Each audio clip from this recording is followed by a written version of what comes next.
BVM खबर 24 के सभी दर्शकों का हार्दिक अभिनंदन, स्वागत। नमस्कार, मैं जगभूषण शर्मा। मुख्य समाचारों में आपका स्वागत है।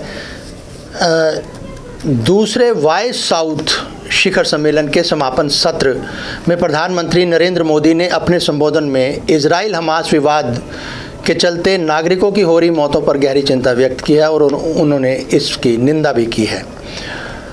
दक्षिणी साउथ जगत की भलाई के सामने उन्होंने कहा कि यह एक चुनौती उभर के आई है और ऐसे में हमें बड़ी बेहतरी के लिए एकजुट होकर एक आवाज़ बुलंद करनी होगी।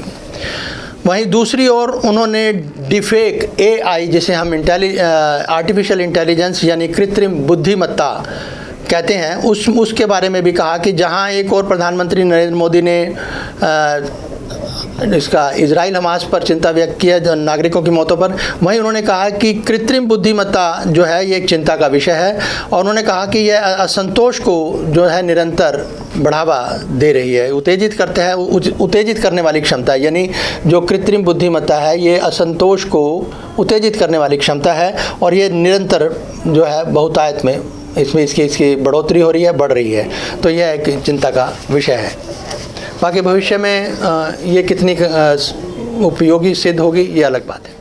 हरियाणा हाई कोर्ट ने स्थानीय वासियों को प्राइवेट सेक्टर में 75% आरक्षण देने संबंधी कानून को खारिज कर दिया है। माननीय कोर्ट ने कहा है कि वह किसी व्यक्ति के अधिकार की इस आधार पर अनदेखी नहीं कर सकती कि वह किसी अन्य प्रांत का वासी है या अन्य प्रांत का रहने वाला है। तो इस बात को जो है उन्होंने इससे संबंधित जो कानून है 75% आरक्षण का, जो कि हरियाणा के लोगों के लिए कहा गया था मुख्यतः, उसको खारिज कर दिया।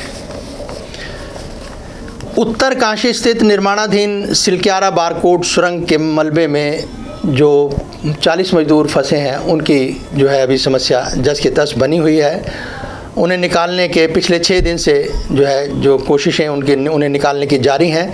नए प्रयास के तहत अमेरिका की हॉरिजॉन्टल ड्राई ड्रिल का उपकरण जो है प्रयोग में लाया गया है, लेकिन 22 फुट तक वो ड्रिल जब हो रही थी तो पीछे उसका जो बेस था वही ज़मीन से उठना शुरू हो गया।